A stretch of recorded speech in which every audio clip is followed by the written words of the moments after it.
Então, tudo de novo, mas faz parte.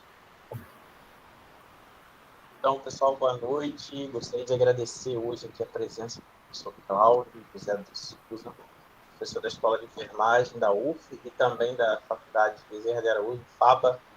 E hoje ele vai falar de um tema muito legal. A gente tentou organizar essa palestra, a Dayana aí, que foi aluna do professor Cláudio, professor Dr. Cláudio, também tem participado aqui no Pensa. A Dayana ajudou a organizar isso, toda essa atividade da palestra de hoje. E aí, boa noite para todos. Espero que vocês gostem dessa palestra. Vamos deixar, né, as nossas questões para o final, para não atrapalhar o professor. E aí, se tiver alguma dúvida, depois a gente vai esclarecer.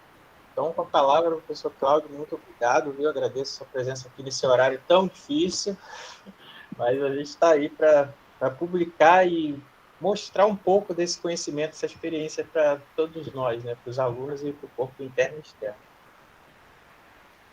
Bom, primeiramente eu quero dar boa noite a todos e a todas, agradecer à comissão em nome do professor Jorge, da enfermeira Dayana. Para mim aqui é um grande prazer estar falando um pouquinho na tentativa de a gente fazer uma palestra, na verdade, mais dialogada do que muito mais expositiva.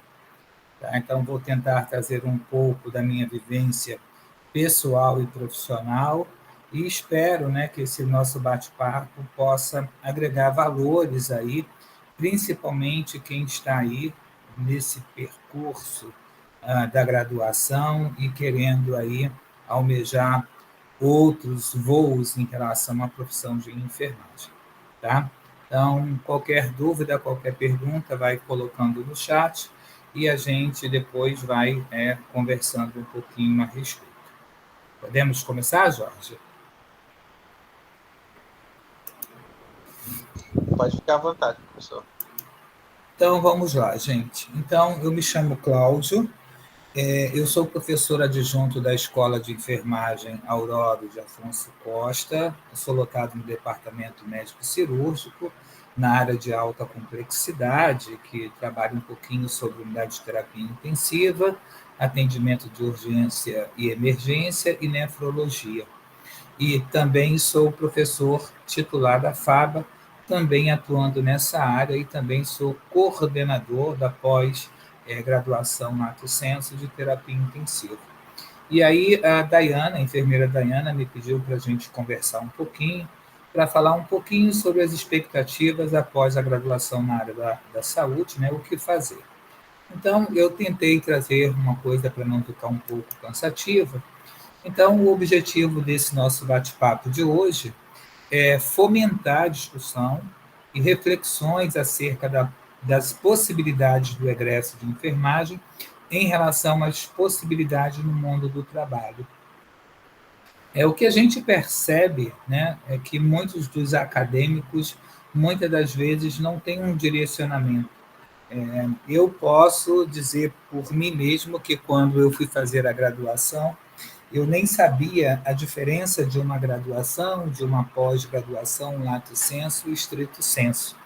E aí eu fui fazer minha inscrição para um curso de nutrição, apesar de hoje ser nutricionista, mas é porque tinha uma especialização em nutrição dietética, mas a faculdade era exclusivamente de enfermagem. E aí eu acabei entrando para a área da enfermagem. E aí a gente pensa aqui em algumas questões e quando a gente não tem pessoas dentro da nossa própria família ou se a gente não se achega um pouco mais juntamente com os docentes, com os pesquisadores das universidades, das faculdades, provavelmente essas escolhas serão muito mais difíceis. Então, a gente precisa estar pensando isso, até mesmo para a gente estar otimizando um pouco do nosso tempo. Então, para a questão da introdução aqui do nosso bate-papo, a gente vem pensando que a gente vem sofrendo reformulações no ensino, principalmente da graduação. O meu mestrado ele foi basicamente porque eu tinha uma inquietação muito grande em relação à questão do ensino teórico-prático. Então,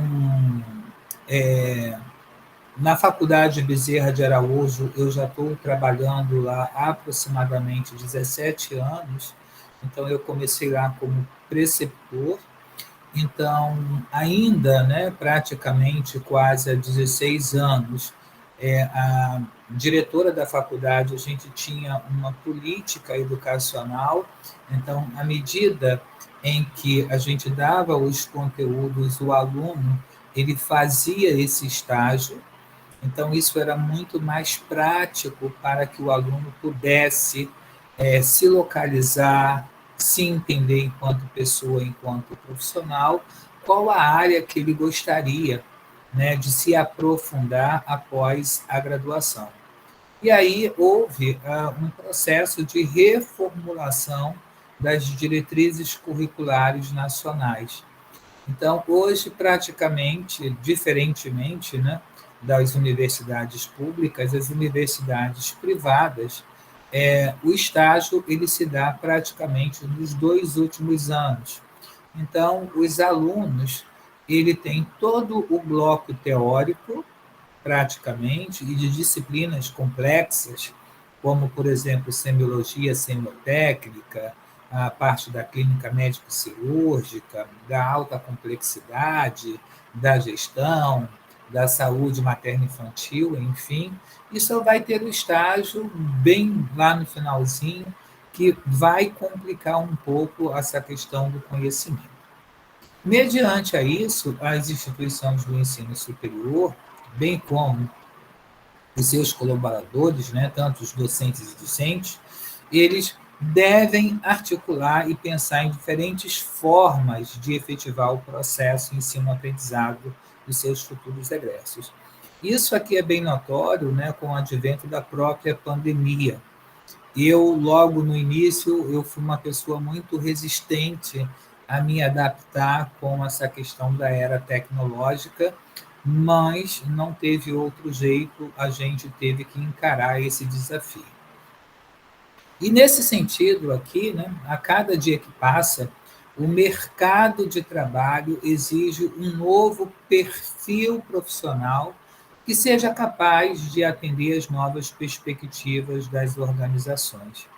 Eu sempre procuro dizer nas minhas aulas, né, apesar de não atuar literalmente na disciplina de gestão, mas eu sou membro e pesquisador num grupo de gestão, então, como diz a minha líder, né, a gerência ele é um assunto transversal a qualquer área que a enfermagem for executar.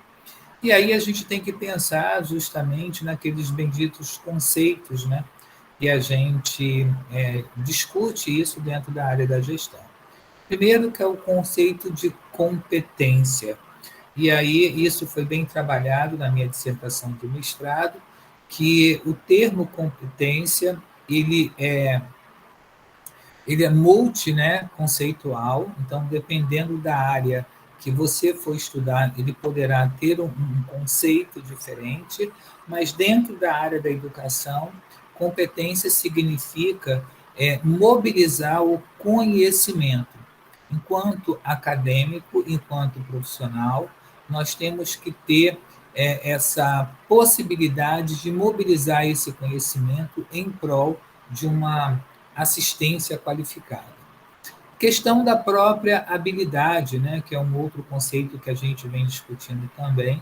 E eu sempre digo aos alunos que a questão da habilidade ela vem com o treino praticamente, propriamente dito. Então, quanto mais nós fazemos, mais hábil nós estaremos. Então, praticamente 10 anos sem adentrar, por exemplo, uma unidade de terapia intensiva. Então, eu fui, por exemplo, acompanhar os alunos no ensino teórico prático e me deparei com uma técnica de enfermagem tentando funcionar um paciente várias vezes e eu pedi a ela para tentar, né, ver se eu conseguia ajudar ela a funcionar e realmente consegui aquela punção logo de primeira. Então, a gente percebe que algumas questões é igual andar de bicicleta. Uma vez que a gente aprende, a gente não esquece nunca mais. O outro tópico também, a gente fala um pouquinho sobre a questão das atitudes, né? Que é em relação da gente se lançar a questão do desconhecido. Então, a gente, enquanto acadêmico, enquanto profissional, a gente precisa se lançar frente ao desconhecido. Esse lançamento, essa atitude, é o que vai fazer com que a gente possa crescer de maneira acadêmica e profissional.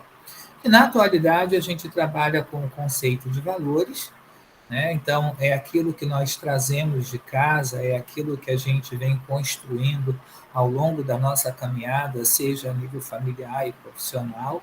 E eu canso de dizer que eu não posso ser uma pessoa, por exemplo, na Faculdade Bezerra de Araújo e uma outra pessoa na Universidade Federal Fluminense. Então, eu tenho que ser a mesma pessoa. E a questão do entorno, a gente também tem que saber trabalhar de maneira conjunta, uma vez que nós fazemos parte, por exemplo, de uma equipe multidisciplinar. Então, eu trago aqui, gente, só para a gente estar refletindo um pouquinho de alguns objetivos da Lei de Diretrizes e Bases, da LDB, tá? É uma lei um pouco antiga, mas que a gente, ela permeia praticamente toda a questão do ensino, seja público e seja privado. A gente não tem essa diferenciação. Então, o primeiro objetivo é estimular a criação cultural e o desenvolvimento do espírito científico e do pensamento reflexivo. Então, a todo momento, a gente procura, enquanto docente, sair das nossas caixinhas. Então, já dizia, na verdade, né, o famoso filósofo Paulo Freire, que não existe uma pessoa sábia, existem saberes diferentes. Então, eu não sou o detentor do conhecimento, eu sei somente um pouquinho, e mediante que eu vou me aprimorando, estudando e interagindo com outras pessoas, eu consigo compartilhar e também, ao mesmo tempo, apreender um pouco mais sobre determinadas situações. O segundo objetivo é formar diplomados nas diferentes áreas do conhecimento, aptos para a inserção em setores profissionais e para participação no desenvolvimento da sociedade brasileira e colaborar na sua formação contínua. A gente precisa, né, uma vez que a gente adentra esse rol dessas pessoas favorecidas aqui no Brasil, de cursar um nível superior, a gente precisa estar em constante processo de formação. Então, eu sempre digo que eu sou uma pessoa muito curiosa. Então, tudo que eu posso, mesmo que não seja da minha área de conhecimento, se eu tiver condições de parar um pouquinho, de aprender um pouco sobre isso, em um determinado momento, isso com certeza vai ser de grande serventia. O terceiro objetivo, né, dessa LDB é incentivar o trabalho de pesquisa e investigação científica, visando o desenvolvimento da ciência e da tecnologia e da criação e difusão da cultura, e desse modo desenvolver o entendimento do homem e do meio em que vive. Eu fiz uma faculdade literalmente privada, onde a gente praticamente o estímulo em relação à pesquisa é muito pouco. Então, à medida que eu fui passando o tempo de formado, eu tive a necessidade de um aprimoramento profissional, até mesmo porque eu galguei, né, alguns estágios dentro da minha profissão. Não cheguei a ser gerente de um hospital, mas cheguei a ser coordenador de unidade, 2 unidades de terapia intensiva. E isso me fez refletir um pouco sobre o meu processo de gestão, que muitas das vezes, né, a gente não pode ser somente um excelente enfermeiro assistencial. Eu tenho que migrar para outras áreas do conhecimento para que eu possa prestar uma assistência de qualidade, não somente aos meus pacientes, mas também dar um pouco de segurança aos meus colaboradores. E à medida que a gente vai estudando, fazendo o curso de pós-graduação lato sensu, a nível de especialização, mestrado, doutorado, pós-doutorado, a gente começa a ter um olhar bastante diferenciado. Então, tudo que as pessoas hoje me falam, né? Então, professor, você pode me orientar esse trabalho? Eu falo, depende.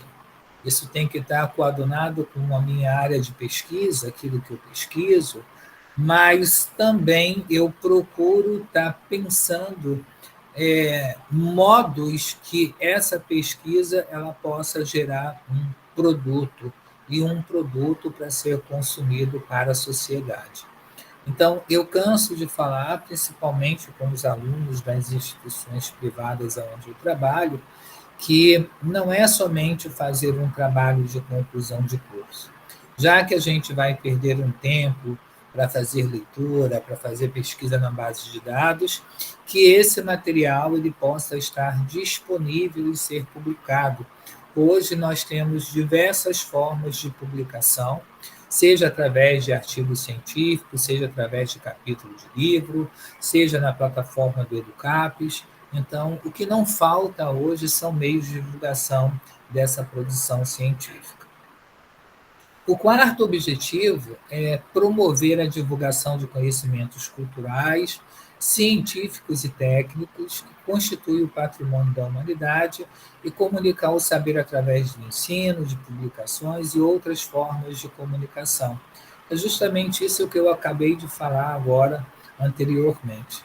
E a gente começa a perceber, por exemplo, eu estou agora numa empreitada para tentar fazer o primeiro simpósio, né, de uma disciplina que eu já venho ministrando há um bom tempo, que é o primeiro simpósio da enfermagem cirúrgica. A gente nunca teve um simpósio na instituição aqui da Zona Oeste, e a gente temos em torno, né, de 3 turmas cursando essa disciplina, e quando a gente solicita a participação dos acadêmicos, de 100 a gente consegue 10 alunos que queiram participar.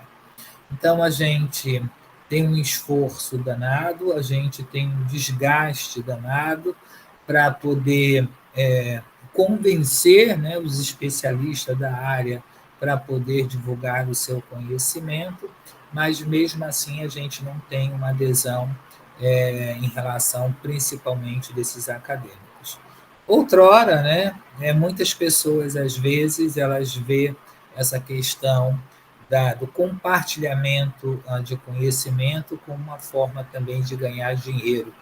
Então, por exemplo, eu solicitei uma pessoa que pudesse estar falando, por exemplo, né, dentro da área de expertise dela, que é a central de material esterilizado, e a pessoa falou que ela estaria disponível desde que pagasse, por exemplo, uma certa quantia.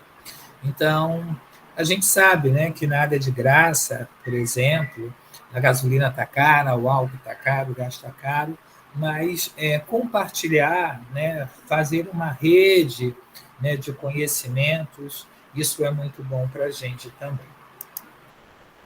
O quinto objetivo é suscitar o desejo permanente de aperfeiçoamento cultural e profissional e possibilitar a correspondente concretização, integrando os conhecimentos que vão sendo adquiridos numa estrutura intelectual sistematizadora do conhecimento de cada geração. Então, como eu já havia falado, uma vez que a gente adentra dentro desse universo do nível superior, a gente nunca mais vai parar de estudar. Então, a todo momento, o aluno ele traz um questionamento novo, a todo momento tem uma tecnologia nova, e a gente precisa estar se debruçando em cima desse material para poder dar conta, né, principalmente dessa velocidade que é o processo de globalização. O sexto objetivo é estimular o conhecimento dos problemas do mundo presente, em particular os nacionais e os regionais, prestar serviços especializados à comunidade, estabelecer com esta uma relação de reciprocidade. Então, com o advento da pandemia, a gente ficou pensando, E agora, como que a gente vai fazer o processo de avaliação e ensino-aprendizado desses alunos? Então, eu tive que reformular praticamente todo o conteúdo, né? Porque assim, eu sou uma pessoa muito exigente, e aí a gente, na tentativa de todo mundo um pouco estressado com esse ensino remoto, de trabalhar numa perspectiva de um estudo de caso. Então, o estudo de caso, por exemplo, foi uma das alternativas que eu encontrei para estar estimulando, né, essa questão do próprio conhecimento, desse raciocínio clínico e científico, e também trazer essas questões nossa do dia a dia, principalmente aí com a pandemia da Covid, nos seus mais diversos cenários. O sétimo objetivo é promover a extensão aberta à participação da população, visando a difusão das conquistas e benefícios resultantes da criação cultural de pesquisa científica e tecnológica gerada na instituição. Que é justamente o que esse grupo está fazendo aqui agora, né? Que nada mais é do que um projeto de extensão e vem convidando algumas pessoas que possam estar colaborando aí com um pouquinho do conhecimento e com essa troca de experiência.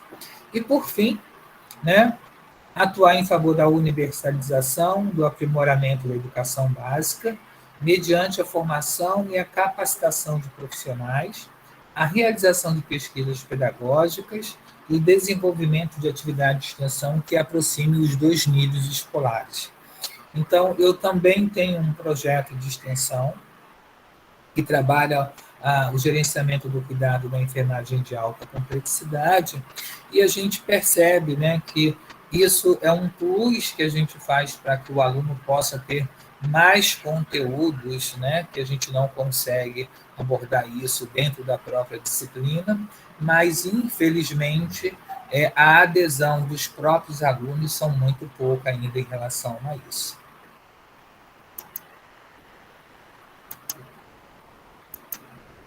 E aqui eu trago um paradoxo, né, para a gente pensar um pouquinho a respeito da universidade pública e da universidade particular.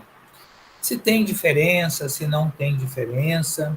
Hoje eu posso falar de cadeira porque atuo nas duas universidades, né? Então atuo numa universidade privada, particular, na Zona Oeste, há praticamente 17 anos, e na Universidade Federal Fluminense eu entrei no concurso aí de 2019, então vou completar meus 3 anos de universidade pública. E a gente consegue ver, sim, algumas diferenças. Então, o aluno, por exemplo, da universidade pública, praticamente desde o primeiro período, ele é um aluno que é incentivado principalmente para ser um pesquisador, né? Nem todo mundo tem esse perfil, mas a gente tenta semear na cabeça desse aluno que ele precisa, de uma certa forma, estar fazendo pesquisa ao longo da sua formação, seja com uma iniciação científica, seja com os projetos de PIBIC, né, ou até mesmo no próprio grupo de pesquisa. Enquanto na particular não, né? Então, hoje, a gente tem um movimento, principalmente nas universidades particulares, que são as ligas acadêmicas, e a gente também vem tentando fomentar discussões acerca de uma área de conhecimento, e a gente também, dentro dessas ligas acadêmicas, apesar dos alunos serem a mola propulsora, mas tem um professor coordenador para poder direcionar, mas mesmo assim o nível de adesão desses alunos são muito baixos. E aí a gente fica nessa dubiedade, por exemplo, em relação. E eu canso de falar para os meus alunos, o conteúdo que eu dou ministro, né, a disciplina de alta complexidade nas duas instituições, e o conteúdo ele é o mesmo, eu não modifico absolutamente nada de uma instituição para outra. Mas isso aí tem muito a ver com a questão do próprio aluno, né, do aluno ter essa condição de pensar, sair um pouquinho da caixinha, não ficar essa questão do processo de memorização, muito mais estimular esse pensamento crítico e reflexivo, como que ele deve se comportar mediante a uma situação patológica frente ao próprio paciente e frente, por exemplo, à equipe multidisciplinar. E eu não posso, gente, deixar de falar sobre o tripé que a gente se baseia, por exemplo, dentro das universidades, tanto públicas quanto privadas, que é a questão do ensino, né, da pesquisa e da extensão. Então, essa tríade ela tem que estar integrada a todo momento. Na universidade pública, isso é muito mais forte, né? Porque isso obriga que os professores, por uma questão mesmo, até mesmo de progressão funcional, né, ter a coordenação de algum curso, enfim, mas isso está já enraizado nas universidades públicas. Então, o que não falta são projetos de extensão. Então, hoje, por exemplo, eu estou como coordenador de monitoria, então, só hoje no meu departamento eu submeti, por exemplo, 6 projetos, né, de extensão que vai comportar aí os projetos de monitoria para o meu departamento de médico cirúrgico. A questão da pesquisa, então, eu penso que esse aluno, já nesse processo, ele tem que fazer algumas experimentações, né, até para saber de fato em que área ele vai querer atuar e, de uma certa forma, dependendo da área que ele for querer atuar, se aprofundar um pouco mais acerca desse conhecimento. E os projetos de extensão é justamente fazer essa integração da instituição, seja pública ou privada, né, com a questão da própria comunidade. Há pouco tempo agora eu orientei um trabalho de conclusão de curso, né, que o aluno ele trazia a atuação do leigo, por exemplo, na parada cardiorrespiratória no ambiente extra-hospitalar, e a gente pôde detectar que aqui no Brasil a gente não temos uma política ou um processo de educação que possa estar dando condições dessas pessoas leigas se qualificarem para um atendimento, por exemplo, de uma parada cardiorrespiratória. A literatura diz, por exemplo, que a porcentagem de um profissional no ambiente pré-hospitalar visualizar uma PCR é praticamente nula. A primeira pessoa que vai fazer esse contato, ele é um leigo, né, na grande maioria. E como que esse leigo ele deve se posicionar frente a essa situação de emergência?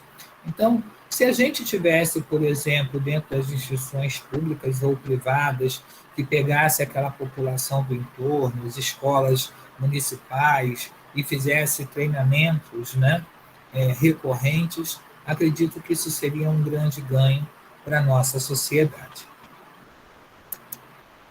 Aqui eu trago um pouquinho dessa imagem, provavelmente ela não está muito clara, né, por questão do PowerPoint, mas eu trago a questão da complexidade do ensino-aprendizado. Isso foi, na verdade, uma imagem que eu executei na minha dissertação de mestrado, quando eu defendi ela.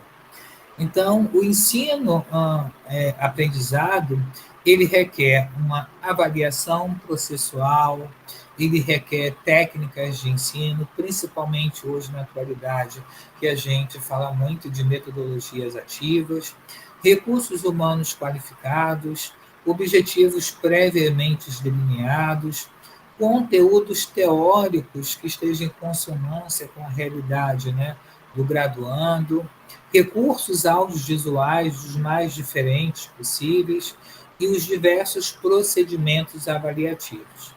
Tá? Em relação à questão do ensino, ele vai qualificar o diálogo entre o professor e o aluno, visando, por exemplo, a adesão do método. Porém, gente, para que esse processo ensino-aprendizado ele se dê, ele envolve planejamentos dos objetivos, a construção do conhecimento, a participação da academia, da própria sociedade, da própria família, de estar estimulando, e depende também de incentivo, de concentração, de curiosidade, interesse, generosidade, afeto, compromisso, motivação e, principalmente, a questão da maturidade acadêmica. Então, a gente consegue ver somente aqui nessa foto que existe um complexo que a gente precisa a todo momento, né, quando a gente fala de complexo, porque é uma coisa que vai um pouco, às vezes, além do nosso entendimento e que a gente precisa se debruçar um pouquinho a respeito sobre isso. E aí a gente acaba a graduação e fica aquela dúvida. E agora, eu vou fazer uma residência ou vou fazer uma especialização?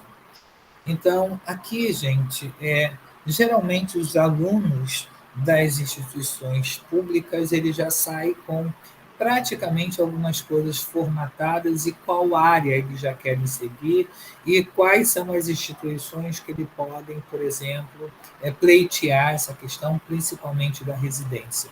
Esse aluno, por exemplo, que eu orientei o trabalho dele, ele fez 3 processos seletivos, né, para 3 grandes instituições, e num determinado momento ele mandou um áudio, né, dizendo que foi agraciado para fazer a residência no Einstein, na área de urgência e emergência, aquela área que ele queria, né, mediante a todo o trabalho que a gente construiu na disciplina de alta complexidade.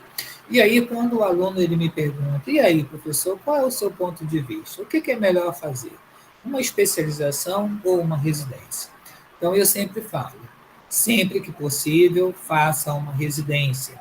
Mas essa questão da residência, por exemplo, envolve outras questões. Envolve um pouco mais de estudo e envolve também, por exemplo, a questão das titulações, porque você vai, além da prova específica para aquela área, você tem a prova de título. Então, eu tenho uma ex-aluna, por exemplo, da Faculdade de Bezerra de Araújo, que ela passou em primeiro lugar para a residência da Universidade aí Federal Fluminense, e como ela não tinha essa questão de títulos, porque as pessoas muitas das vezes não se dão conta durante o processo da graduação, quase que ela perde a vaga, né, para outras pessoas que tinham título, por exemplo, artigo publicado, participação em monitoria, participação em PIBIC, e etc. e tal, grupo de pesquisa. Né? Quando a gente, por exemplo, não ainda em relação a uma residência, a gente temos aí, porque a gente ainda é um aluno, né, entre aspas, a gente é um profissional, mas é considerado ainda como um aluno. A gente vai ganhar uma bolsa razoável, né, para poder estar estudando e trabalhando. É um pouco árduo, porque geralmente as residências são 60 horas semanais, mas você perpassa por alguns setores do hospital e geralmente no último ano você fica especificamente naquela área de concentração que você quer. Em relação à especialização, você praticamente só tem o bloco, na grande maioria das vezes, o bloco teórico. Você não tem um bloco prático, né, teórico-prático. Então, muitas das vezes a gente não consegue coadunar o conhecimento teórico com a prática. Então, posso trazer algumas aqui considerações enquanto coordenador da pós-terapia intensiva. Então, uma das questões que eu sempre procurei pleitear foi um estágio curricular dentro da especialização, apesar de não ser exigido. Então, porque assim, é muito, gente, diferente a gente falar, por exemplo, de um monitor multiparâmetro, a gente falar de uma pressão arterial invasiva, a gente falar, por exemplo, um catéter de Digilee, um catéter de pico, um catéter de Swan-Ganz, quando o aluno ele não consegue manipular isso no seu dia a dia. Então, sempre que possível, por exemplo, faça residência, porque também é uma forma de vocês estar se habilitando, né, para aquela respectiva área que vocês querem seguir futuramente. E aí, eu fui procurar aqui um pouquinho, né? Onde que o enfermeiro ele pode atuar, gente? A gente hoje temos N áreas de concentração que podemos atuar. Então, geriatria na saúde mental, vigilância epidemiológica, home care na gestão, CCIH, enfermagem do trabalho, terapia intensiva, forense, pediatria neonatal, neurologia, oncologia, docência. Isso aqui, gente, ainda não está tudo, né? Então, por exemplo, hoje nós temos, por exemplo, uma especialização em anestesiologista. Você pode ser especialista em transporte aeromédico. Então, o que não falta é área para que nós possamos se especializar e trabalhar futuramente. Só que a gente já precisa estar construindo isso, né, desde a nossa formação. Então, eu posso trazer aqui um exemplo, a minha pessoa. Eu sou a primeira pessoa a ter nível superior praticamente na minha família. Como eu disse aqui no início da minha fala, eu não sabia a diferença do que era uma graduação, do que era uma pós-graduação ato, estrito senso. E a gente se forma, a gente quer ganhar dinheiro, quer pagar as contas, né? Porque eu fiz uma instituição privada, e você não vai se dando conta, né? Então, por exemplo, há 20 anos atrás, essa questão de ser mestre e doutor, né? Se a gente era especialista, a gente já era o bambambam daquela área, né? Então, era muito mais fácil. E a minha primeira especialização, por exemplo, foi na Fundação Oswaldo Cruz, na área de saúde do trabalhador, apesar de nunca trabalhar nessa área, mas eu sou especialista. E aí você vai percorrendo outros caminhos, porque você vai tendo oportunidades de ganhar dinheiro e você vai querendo, na verdade, fazer o seu capital. Então, eu fui trabalhar com projetos sociais, por exemplo. Eu sempre quis ser enfermeiro de saúde coletiva, né? Então, trabalhei no projeto do Estado, fui dar aula em comunidade onde eu morava, e trabalhei um tempo na clínica médico-cirúrgica aí do Hospital Universitário, que foi o meu primeiro emprego, e depois tive uma oportunidade de trabalhar numa clínica do Hospital Naval Marcílio Dias, na clínica de ortopedia e urologia. E depois de 3 meses atuando lá no Marcílio Dias, a gerente de enfermagem me convidou para trabalhar, por exemplo, na unidade coronariana. Então, quando eu adentrei dentro da unidade coronariana, eu não sabia rodar um eletrocardiograma, não sabia mexer numa bomba infusora, não sabia nada a respeito de algumas medicações específicas, e aí eu tive que me debruçar. Então, tudo aquilo que eu tinha idealizado para ser um enfermeiro, por exemplo, da saúde coletiva, me transformei, por exemplo, em enfermeiro intensivista, e praticamente foi a minha área de atuação, trabalhando no Hospital Naval Marcílio Dias, na unidade coronariana e CTI, cirurgia cardíaca.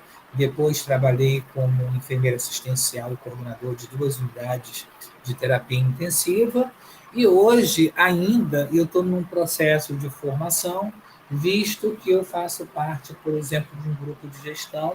Então, eu estou me desvinculando de algumas atividades de trabalho para que no próximo ano eu possa estar fazendo, apesar de ter mestrado, doutorado, pós-doutorado, mas estou me programando financeiramente e a nível de tempo para que no próximo ano eu possa estar fazendo um MBA de gestão, porque é essa área que eu quero desenvolver as minhas pesquisas. E aqui, gente, é em relação à questão das perspectivas para o futuro, como eu falei de maneira anterior.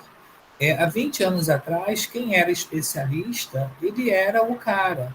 Hoje, a gente nem é mais quem tem doutorado, agora a gente já se fala em pós-doutorado, né? Então, muitos alunos me procuram, professor, eu quero fazer o mestrado, né? Como que eu devo fazer? Então, primeiramente, você tem que se integrar a um grupo de pesquisa. Geralmente, esses grupos de pesquisa são das universidades públicas.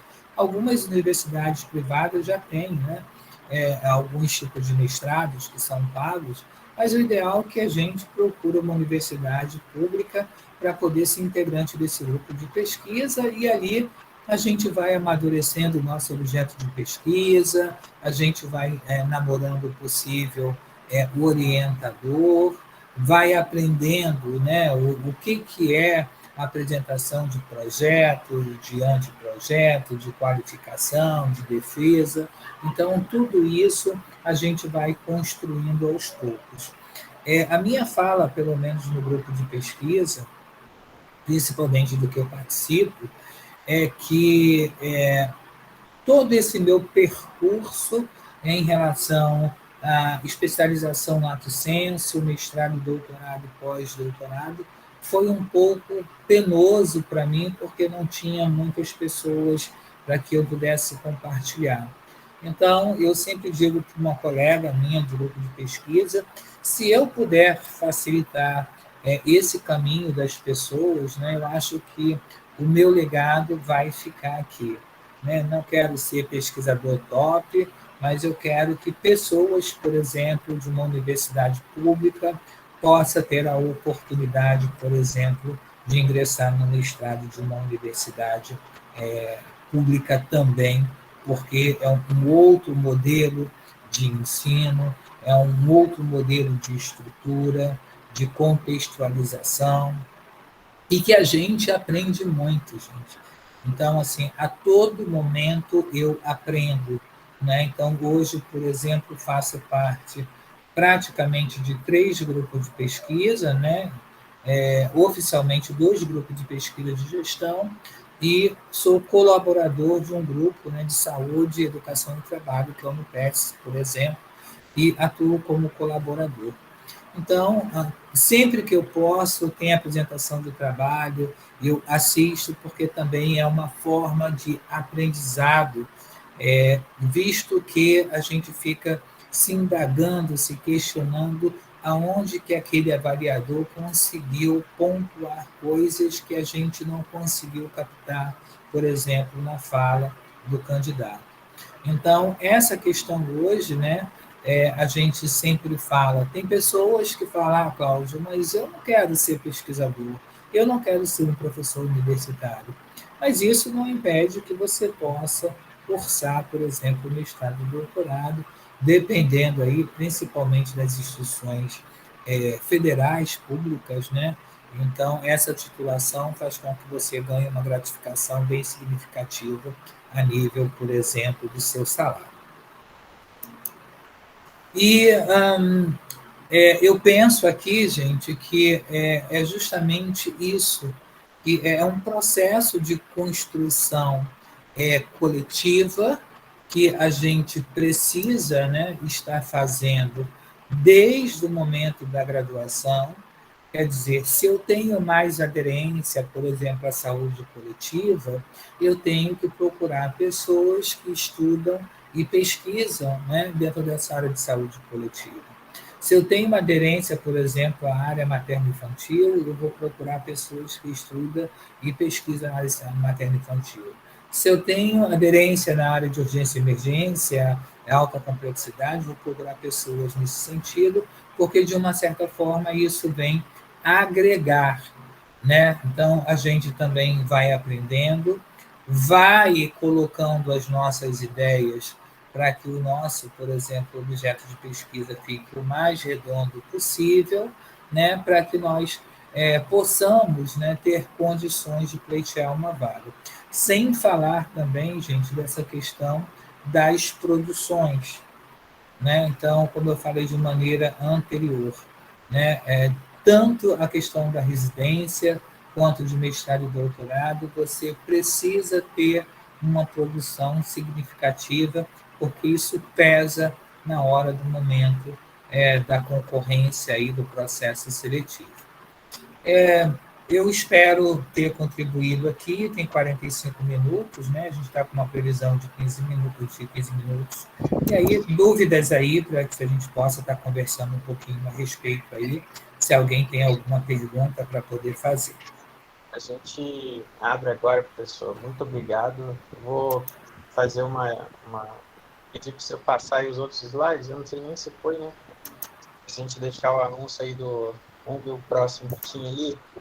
Só para a gente fazer referência que a nossa equipe desse ano, 2022, tem gente do país todo, e bem próximo também, né, professor? Próximo slide, e aí já deixa o convite para vocês para a semana que vem.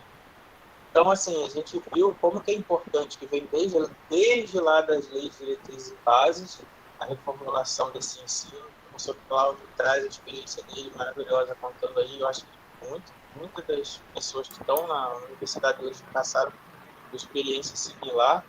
Também, muito tempo trabalhei em duas faculdades, né, pública e privada, e eu acho que assim, é importante a gente ressaltar aqui a ideia que o aluno tem depois que ele se forma, né?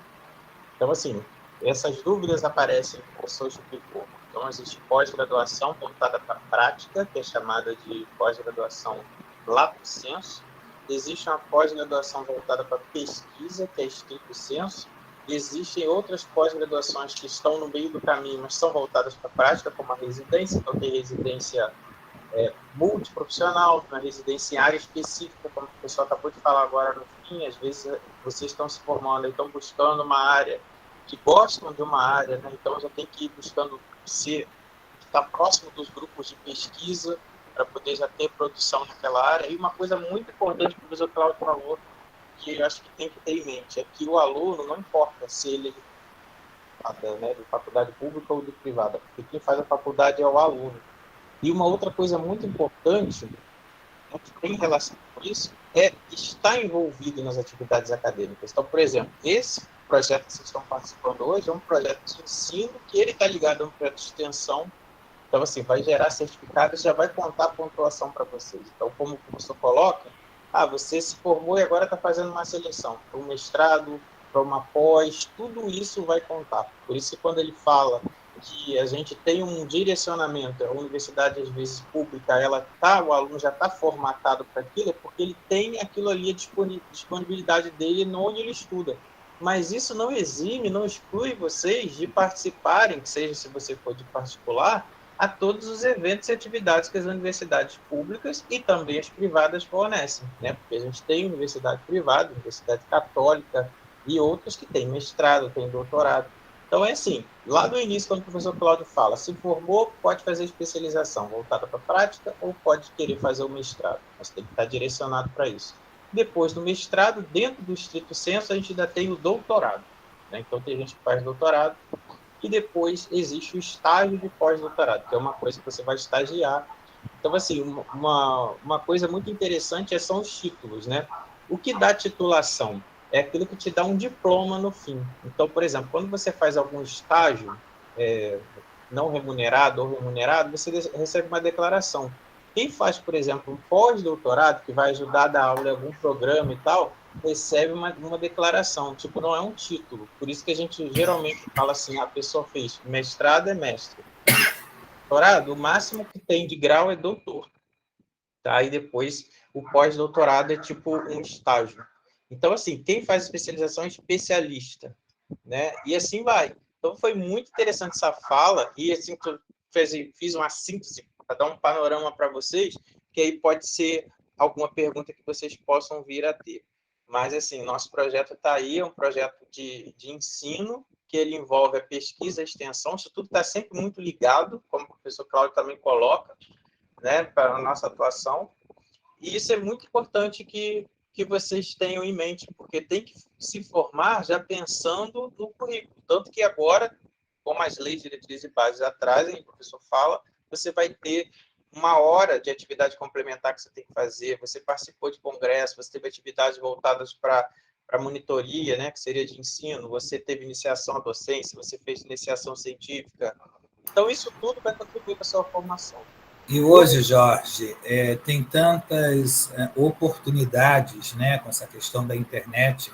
Então, eu sempre fico falando, tem a UnaSUS, tem diversos cursos interessantes.